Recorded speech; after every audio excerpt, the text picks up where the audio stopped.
এখন আমাদের মহল্লার কথা আমি বলি, আমাদের মহল্লায় বিএনপির পোলাপান ওরা ওরা ভাগ করে যে তোরা ওই সাইডটা খাবি, আমরা ওই সাইড খাবো। আমাদের মহল্লায় একটা বউ বাজার আছে, শাক পাতা বিক্রি করে মহিলারা।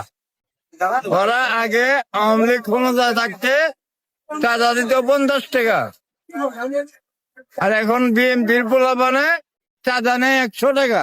শাক পাতা বিক্রি করে মহিলারা, আলোতে আইন নাই না।